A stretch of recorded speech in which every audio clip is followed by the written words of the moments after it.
Facts from the Ghost podcast. Today's segment is going to detail how Cavs lost Game 3 and basically why I felt they could have done better. Actually, I felt that they just didn't bring the energy and, the physical, the physicality again. And this is, this is like kind of sounding like a broke record.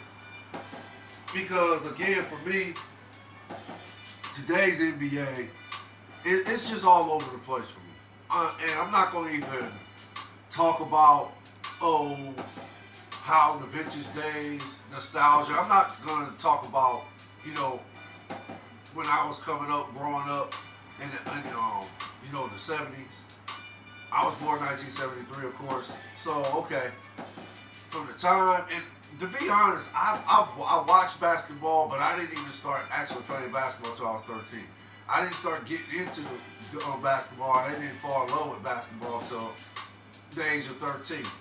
And so forth. But again, no, I'm not going to talk about how, I miss the days of how guys just wanted it more on the court that, for the most part, most of the players in the 80s, the NBA players in the 80s, and I'm not even going to talk about the legendary great players like Larry Bird, Michael Jordan, Magic Johnson, Isaiah Thomas, Akeem Olajuwon, Charles Barkley, Scottie Pippen.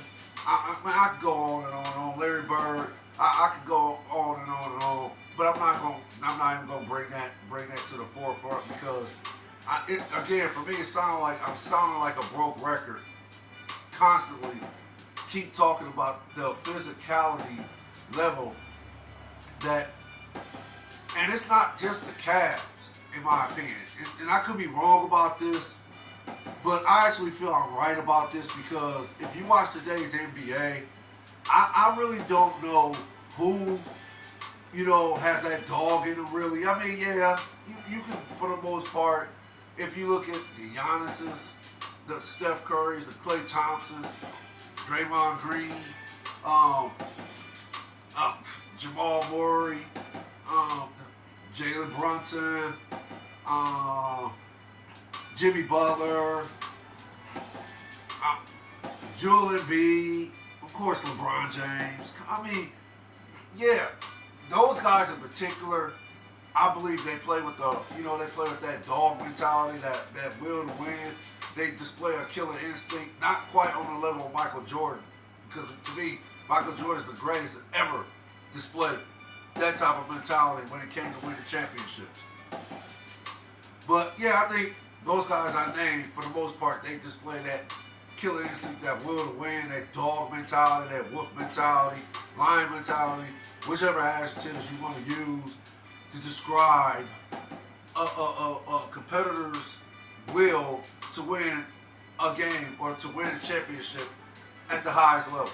And, quote Malcolm X, by any means necessary, that's the mentality, and that's how bad they want to win the championship. So, again, like I said, I like to think the Cavs is not the only team that plays like this.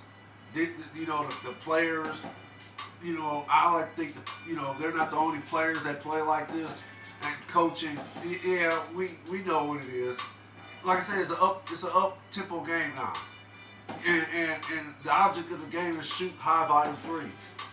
Because as funny as it is, and I don't even know how analytics got involved in this, but analytics tells you that if you shoot high volume threes, your chances of winning a championship is like, what's that, astronomical like numbers or something, if that makes sense. So, like I said, I'm not going to keep, beat my fist against a brick wall, trying to figure it out, trying to understand this. I actually gave up years ago. And, I watched the NBA because I love the game, but, it's kind of hard to watch, and then sometimes it feels like I'm watching WWE, if that makes sense. But, again, one thing I can say that hasn't really changed all that much is the playoffs. The playoffs are a different type of monster. in the from the regular season. You got to bring that physicality. You have to bring it. The games are you know, for the most part, they're refereed different. The refs call it different. That's what I should say. They call the game different than they did in the regular season. They let a lot of that little ticky-tack stuff they was calling. No, they don't call that. And again, you have to understand that. Now, to the Cavs' credit, they are a young team. And I like to think, and I said this in my one segment that I believe was game one, or I might have did it before game one, that the Cavs is, you know, one of the youngest teams in the NBA, or, you know, possibly the youngest team in the NBA. So you have to take that into account. That, yeah, that is playing a factor is to probably why the Cavs, you know, will show up one game in this series, then, you know, just have a complete letdown that's somewhat unexplainable. And you have to contribute the fact that they are a young team. So, okay. But, I mean, still, I like to think if you want it bad enough, you want to win a championship bad enough, you're going to bring your A game. You're going to fight. You're going to scrap. Like I always say, hey, yeah, your skill set, yeah, that's one of the factors that, you know, or should I say, that's one of the factors that enables you to play. I'm sorry, not enable. That enables you to play. That gives you that opportunity to be a quote unquote NBA basketball player. Your skill set does give you that type of opportunity, but it takes more than your skill set. If you don't have it, you know, if you don't have the IQ to play basketball, if you don't have it mentally, and you don't have it in your heart, then your skill set is only going to take you so far. And trust me, if you got a team over here that's a dog, and they know that you ain't got that dog mentality in you, they will exploit the fact that you don't have that. So for me, that's the most important contributor in playing NBA basketball, professional basketball. That's one of the main contributors for me. So if you don't have that, then yeah, you're basically going to get exploited. You're going to get exploited on the court. And like the old saying goes, if you can't play with that type of mentality, you can't bring the heart. You can't utilize that dog in you, that the heart you have. And like somebody always say, and I say it too, you're either born with a killer instinct or you're not. You can't coach that. You cannot coach killer instinct. So, for me, watching Game 3, I'm not sure. I'm not ready to say the Cavs, or should I say, I'm not ready to say that's the Cavs' issue.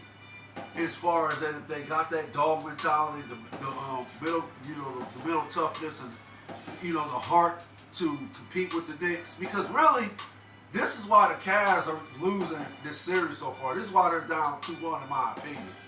They're getting outplayed. They're getting bullied on the court. It's almost like a boxing match. It's almost like a heavyweight championship boxing match, in my opinion, where the guy that's projected to win, yeah, he comes out the first round and he's swinging right, he's swinging left, he's swinging right, he's throwing the uppercuts and so forth. Okay, now he scored the knockout. So he got the knockout in the first round, right? Okay, now we go to the second round. Okay, now the guy's fighting back. Now he's doing the same thing, and now he knocks the guy out. Okay, now we even. Now the third round, the guy gets gets the upper hand again by utilizing the same technique, and now he wins. He wins the third round. So okay, I think this situation is like pretty much a comparison of what's going on in this series, in my opinion. Because the Cavs got punched in the mouth the first game of the series, right? And they lost that game 1-1 to 97. And then the Cavs come back second game, game 2, and they just literally punched the Knicks right back in the mouth, and they win that game 107-90. Now we come to game 3, and okay, it's all over again. The Cats got punched in their mouth. And I don't know, for some reason, I don't know what's going on with Jarrett Allen. Jarrett Allen, for me, is it's like he's like somewhat of an enigma in this series. I don't understand why. And again, this is what my eyes is telling me about Jarrett Allen. I don't understand why he's not bringing that physicality. Why he's not playing like he played in the regular season. I don't know what's going on with that. I don't know if he's, if the physicality is catching him off guard, or could it be possible he's just one of them guys who, we thought he was that type of a center who could, handle the physicality and also give it right back. I mean, hey, maybe I don't know. Maybe Jarrett Allen is getting exposed. As far as his career and length of time he's been in the NBA, maybe he's finally getting exposed. If that makes sense, because I'm not even sure if Jarrett Allen has ever played in the playoffs. So like I said, I don't know if it's because of he's never see if this is just a different experience for him, or again, is he shying away from the physicality? Is he one of those guys who, for the most part, once you put a body on him, once you throw a couple elbows at him, he's going to shy away from the physicality. He's not going to be as aggressive. He's not going to, dive for loose balls, or he's not going to put bodies on somebody and box them out so they can't, secure offensive rebounds and so forth. He's not going to be aggressive on defense. He's not going to be aggressive trying to score the ball. I don't know if that's his case or not. I'm not ready to say that, but I will say this: Jarrett Allen, for some odd reason, is just not playing his game as far as the center position and what we as Cavs fans are accustomed to seeing. So I don't, like I said, I can't really answer that question about Jarrett Allen. I can only go by what my eyes are telling me. My eyes is telling me he's either scared or he's either fearful of that physicality that the Knicks is throwing at him, or he's shying away from it, or he's just not that type of player. He's more of a finesse center who, when all things are equal, he'll give you that 14, I think 12 rebounds a game he averaged this season. He'll give you that, but when things go south, he does that disappearing act.